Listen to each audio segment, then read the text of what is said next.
Assalamualaikum warahmatullahi wabarakatuh. Selamat pagi teman-teman. Nah, kita sekarang lanjut lagi ke materi yang selanjutnya, yaitu tentang laba atau income. Sebelumnya kita sudah bahas mengenai biaya. Nah, laba ini kok artinya income, Bu? Nah, sebelum kita bahas ke sana, beberapa materi yang akan kita pelajari pada pagi hari ini adalah: pertama, laba itu apa? Yang kedua, tujuan untuk pelaporan laba. Yang ketiga, laba akuntansi. Yang keempat, pengukuran dan penilaian laba. Sebenarnya laba itu nantinya akan berfungsi sebagai apa sih? Kayak gitu. Nah, beberapa istilah tentang laba. Kalau IAI sendiri mengartikan laba itu seperti income. Nah, jadi nggak ada perbedaan antara pendapatan sama laba atau untung. Terus yang kedua, income sendiri, kalau di dalam buku-buku asing, termasuk buku teori akuntansi yang ditulis oleh Pak Suarjono ini, mengartikan income sebagai laba. Kenapa kok seperti itu? Karena mengacu pada FASB atau buku-buku asing yang ditulis atau yang disepakati oleh beberapa negara asing gitu ya. Nah, income artinya laba. Jadi dalam bab ini, kenapa sih di atas tadi laba atau income, selama ini kita artikan bahwa income adalah pendapatan kayak gitu ya.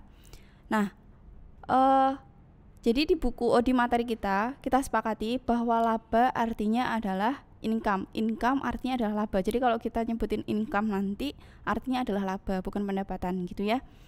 Nah, tujuan pelaporan laba yang pertama itu untuk mengukur efisiensi. Efisiensi kayak apa sih?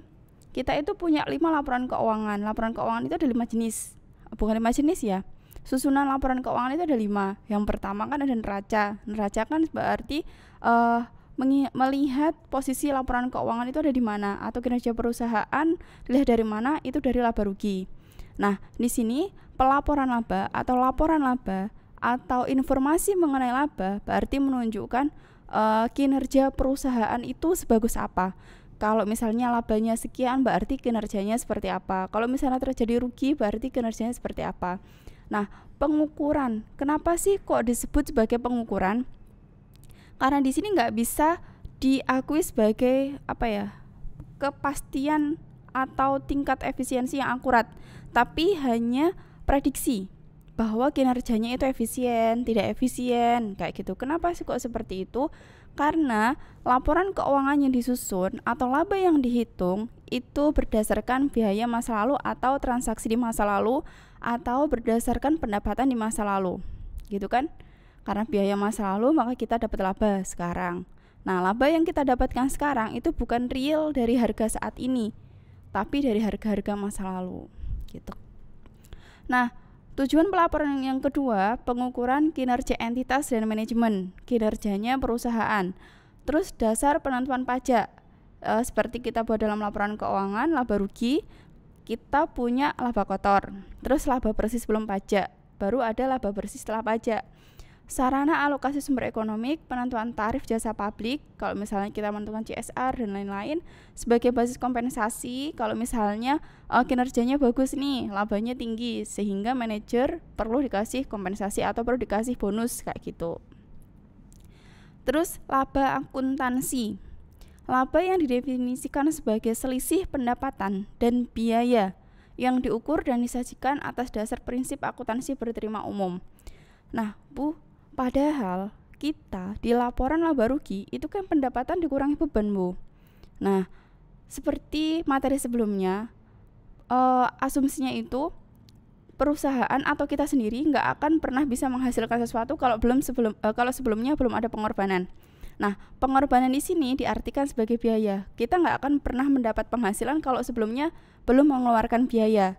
Nah, jadi biaya yang dimaksud di sini itu artinya kayak beban. Masih ingat kan materi sebelumnya tentang gambaran tadi, kata-kata tadi gitu kan? Berarti pendapatan dan beban, selisih antara pendapatan dan beban. Di sini tulisan biaya itu artinya beban, gitu ya. Nah, laba versus kapital. Kita kenal kapital itu sebagai modal, gitu kan? Nah, tapi ada equity juga sebagai modal. Nah, sebenarnya capital itu atau kapital itu yang seperti apa sih? Laba bermakna aliran. Jadi kapital itu bisa berasal dari laba. Laba kan laba ada yang dibagi, ada yang tidak dibagi. Nah, laba yang tidak dibagi ini bisa menjadi modal lanjutan atau modal selanjutnya bagi perusahaan, sehingga itu disebut sebagai capital. Terus capital bermakna sediaan atau simpanan. Tadi laba yang tidak dibagi akan disimpan, akan diputar kembali, akan dijadikan kas untuk operasi selanjutnya. Dalam konteks periode waktu, keduanya itu akan berkaitan. Iya, antara laba sama capital seiring berjalannya waktu dia akan saling berkaitan, yang kayak tadi. Pada tahun 2019 saya punya laba yang tidak dibagikan misalnya 1M. Maka 1M itu akan saya gunakan untuk modal kegiatan tahun 2020 atau operasional tahun 2020.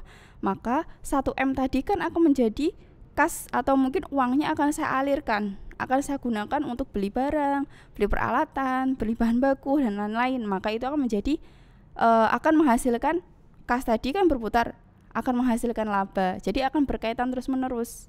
Laba yang tidak dibagikan akan menjadi modal masa depan, modal yang digunakan untuk membeli barang dan lain-lain sehingga menghasilkan laba. Nah, kayak gitu. Jadi muter.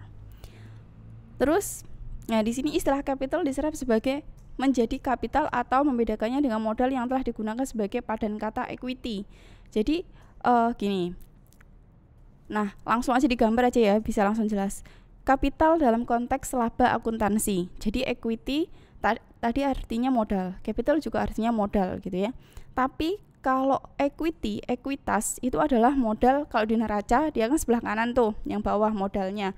Nah, di sini ternyata ekuitas itu akan jadi artinya sama sebagai capital apabila dilihat dari sisi investor.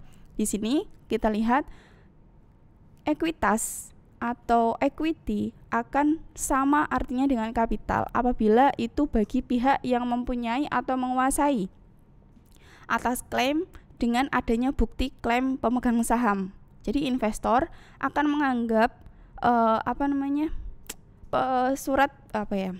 sertifikat saham yang dia pegang itu sebagai capital. Nah, tapi bagi kita, bagi perusahaannya itu akan menganggap sebagai ekuitas. Terus capitalnya perusahaan kita itu di bagian apa sih? Itu di bagian aset. Nah, bagi badan usaha atau perusahaan yang menguasai sumber ekonomi untuk dikelola secara produktif. Tadi ya, kalau misalnya kita punya laba tidak ditahan, akan digunakan lagi untuk operasional selanjutnya, maka itu disebut sebagai capital atau kapital. Gitu bagi perusahaan. Tapi kapital bagi pemegang saham itu adalah ekuitas. Artinya sama, ekuitas sama capital. Tapi kalau capital dalam laporan keuangan kita itu sama dengan ekuitas. Capital bagi pemegang saham itu sama dengan ekuitas bagi kita. Kalau capital bagi kita itu sebenarnya adalah perusahaan yang menguasai sumber ekonomi. Yang tidak dibagikan tadi, laba tidak dibagikan tadi akan digunakan sebagai capitalnya. Gitu. Terus pengukuran dan penilaian kapital. Dengan konsep pemertahanan kapital, laba yang tidak dibagikan tadi merupakan selisih pengukuran kapital pada dua titik waktu yang berbeda. Laba merupakan selisih pengukuran kapital pada dua titik waktu yang berbeda. Gini, dulu laba saya yang tidak saya bagikan 1M. Terus yang sekarang tahun 2020 misalnya sudah akhir 1,5. Nah, laba yang berasal dari kapital itu bisa diakui selisihnya tadi 1,5 yang 2020 dikurangi dengan 1M yang sebelumnya. Nah gitu, itu bisa diartikan sebagai laba merupakan selisih pengukuran kapital pada dua waktu yang berbeda. Jadi muncul laba lagi. Jadi muter siklusnya seperti itu. Berseiring berjalannya waktu mereka itu akan beriringan. Terus relevansi nilai. Apakah angka akuntansi baik itu laba, diakui sebagai nilai buku, ataupun aliran kas, menjelaskan perubahan nilai perusahaan? Apakah benar bahwa laba itu menggambarkan nilai perusahaan? Nah, jawabannya tidak bisa dikonfirmasi atau diklaim bahwa itu benar-benar gambaran perusahaan. Tapi setidaknya informasi laba tadi bisa memberikan informasi akuntansi menjadi estimator nilai perusahaan. Jadi hanya prediksi aja. kayak gitu. Oh labanya sekian, oh ya berarti kinerjanya tahun lalu bagus nih misalnya. Oh labanya meningkat, dulunya 500 sekarang 1,5. Oh bagus nih kinerjanya, coba dicek kira-kira untuk tahun depan dia lebih bagus lagi apa enggak gitu. Bisa memberikan estimasi bagi investor, bagi manajemen, bagi kreditor, kinerja perusahaan selanjutnya itu bakal baik atau tidak, kayak gitu. Paling tidak ada asosiasi antara informasi akuntansi dan variabel nilai perusahaan. Jadi ada hubungannya antara informasi akuntansi dari perusahaan dengan nilai perusahaan itu. Dilihat dari laba, setidaknya bisa dilihat dari itu. Tapi kalau menggambarkan sepenuhnya bahwa oh labanya sekarang bagus 1,5, tapi tahun depan kemungkinan bakal naik lagi. Nah, itu nggak bisa diprediksi semuanya seperti itu karena nanti lingkungan itu juga akan mempengaruhi berapa besar labanya, berapa harga sahamnya. Nah, di sini angka akuntansi tidak berkorelasi sempurna. Tadi kan udah dibilang setidaknya ada asosiasi antara informasi akuntansi dan variabel nilai perusahaan. Dan di sini jawab bahwa akuntansi tidak berkorelasi sempurna dengan harga saham, tidak berkorelasi sepenuhnya. Jadi dia tidak selalu berhubungan yang begitu erat gitu. Tapi setidaknya bisa jadi perbandingan. Nah, akuntansi menggunakan biaya masa lalu atau cost historis. Harga saham merefleksikan tidak hanya informasi akuntansi aja. Perubahan laba tidak selalu menggambarkan perubahan ekonomi secara mendasar. Harapan dan kecanggihan investor yang berbeda. Jadi setiap investor itu kan punya harapan sendiri-sendiri. Wah, saya pengen naik 5%. Tapi yang dia tanam sahamnya itu berbeda dari yang lain, dia paling tinggi. Misal dividen dia sekarang 200 juta. Saya pengen naik 5%, berarti kan 5% dari 200 juta. Sedangkan yang lainnya itu mungkin 50 juta, 20 juta. Nah, mereka punya harapan sendiri-sendiri masing-masing investor. Atau mungkin saya pengen suatu saat saya menjadi pemilik perusahaan itu. Kayak gitu, saya pengen membeli semua sahamnya. Ada investor yang ya udahlah, yang penting saya punya pendapatan secara pasif, saya nggak perlu kerja tapi saya punya pendapatan. Nah misalnya kayak gitu kan, masing-masing investor punya harapan sendiri-sendiri, punya tujuan sendiri-sendiri untuk berinvestasi kayak gitu. Terus perilaku pasar itu sering tak terprediksi. Jadi kayak gaya hidup seseorang. Kalau misalnya dulu Bluebird sama terus ketika ada Gojek datang dia langsung kayak gitu. Kalau misalnya dulu lagi Aqua dianggap ngapain air minum harus dijual kayak gitu. Tapi nilai ekonomisnya itu atau mungkin kita nyuguhin orang harus buatin teh dan lain-lain, kita lebih enak ngasih cup teh gitu kan, kayak teh gelas atau apa gitu kan. Nah nilainya yang seperti itu tak terprediksi gitu. Terus hubungan laba, ini contohnya ya, laba atau rugi perusahaan per lembar sahamnya itu akan menggambarkan atau akan memberikan informasi untuk mengestimasi perubahan harga saham per lembar saham untuk masa yang akan datang. Nah jadi hanya untuk mengestimasi aja kira-kira bagus atau enggak gitu, kira-kira naik atau turun, gimana trennya, kenapa kok dulunya itu labanya 500 sekarang bisa jadi 1,5, kira-kira kenapa gitu. Itu biasanya akan ada analis bagi investor. Terus di sini ada teori keagenan. Teori keagenan adalah teori yang dibangun atas dasar hubungan keagenan. Nah, adanya agen. Saya sebagai investor, sebagai perusahaan, terus ada investor datang ngasih ke saya. Saya berarti kan agen keuangannya investor tadi untuk mengelola uangnya supaya harapannya investor tadi tercapai. Jadi kalau misalnya di sini teori keagenan, manajemen, contohnya di sini ya, manajemen perusahaan sebagai agen. Ya, sebagai pengelola kan. Tadi investor datang ke saya, ngasih uang, terus uangnya saya kelola. Berarti kan saya agennya. Nah, yang kedua adanya asimetri informasi. Apa itu asimetri informasi? Ada ketimpangan informasi. Jadi karena saya sebagai agen, saya pengelola aktif dari uang tadi gitu kan, saya akan muter uangnya, saya akan tahu informasi, saya akan tahu kinerja perusahaan saya seperti apa. Setiap hari saya masuk, setiap hari saya akan ikut mengelola. Sedangkan investor itu hanya datang mungkin ketika rapat atau mungkin kita ada undangan atau apa, dia nggak bisa setiap hari harus datang, harus stay di kantor, ke dia kan nggak bisa. Nah, ada informasi-informasi tertentu yang mungkin didapat oleh manajer atau manajemen atau perusahaan tapi tidak dimiliki oleh investor. Nah, kayak gitu. Jadi kan di situ itulah asimetri informasi. Terus karena adanya tadi asimetri informasi, bisa jadi manajer itu memiliki moral yang tidak bagus, yaitu moral hazard. Jadi di sini misal saya punya informasi lebih dibanding investor. Sebenarnya labanya itu cuman 500. Nah, saya menggunakan metode misalnya FIFO gitu ya. Saya menggunakan metode FIFO atau average, misalnya saya pakai average. Nah, karena investor ini terbiasa dengan perusahaan-perusahaan lain dia menggunakan FIFO, maka dia beranggapan bahwa oh ya, berarti metodenya dia pakai FIFO dengan laba sekian. Oke, saya beranggapan kalau itu bagus. Misal investor beranggapan bahwa itu bagus. Sedangkan saya cuma menginformasikan saya pakai metode average. Udah gitu doang. Sedangkan yang investor tadi tidak tahu averageku ini hitungannya seperti apa, harga saya berapa, saya dapat awalnya berapa, saya dapat harga akhirnya berapa, dan lain-lain. Dia nggak dapat informasi seperti itu. Saya cuma bilang bahwa harganya sekian, saya menggunakan metode ini, harganya seperti ini. Mungkin itu ada yang dibaca, ada yang tidak lah gitu kan.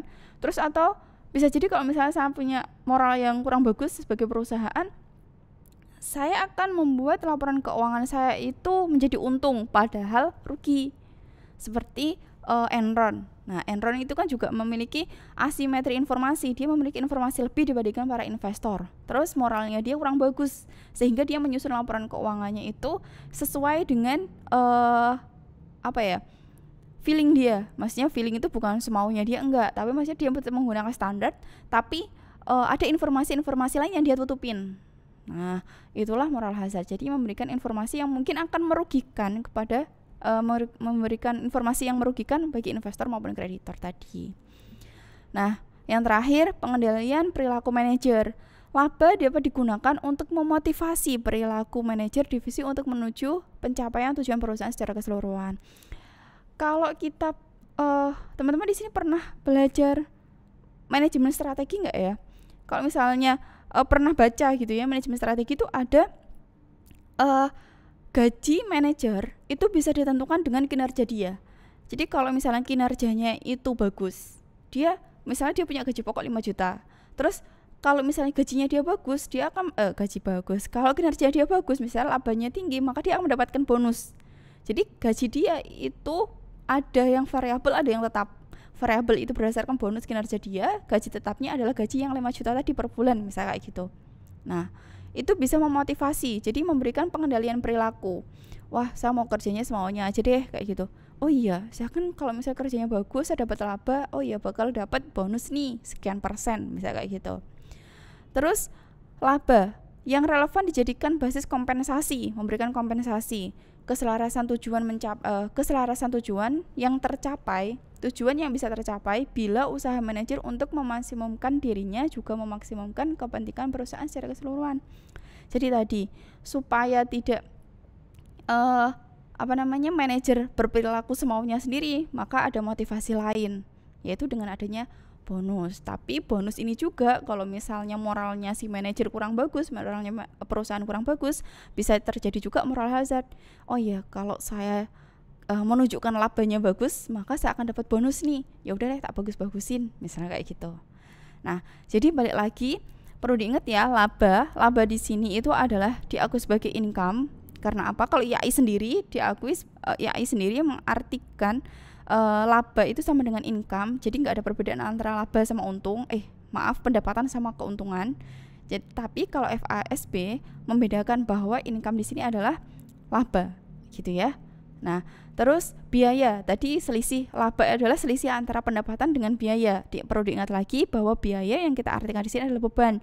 Karena teori sebelumnya, asumsi sebelumnya di materi sebelumnya, itu kan orang nggak akan pernah mendapatkan penghasilan kalau dia tidak berkorban dulu. Nah, penghasilan berupa uang di sini perlu adanya biaya dulu, gitu. Jadi sebenarnya kalau yang dikatakan tadi, laba adalah selisih antara pendapatan selisih antara pendapatan dan biaya, sebenarnya adalah selisih antara pendapatan dan beban. Oke, terima kasih untuk hari ini. Sekian materinya tentang biaya. Sampai ketemu lagi di lain waktu. Selamat pagi. Assalamualaikum warahmatullahi wabarakatuh.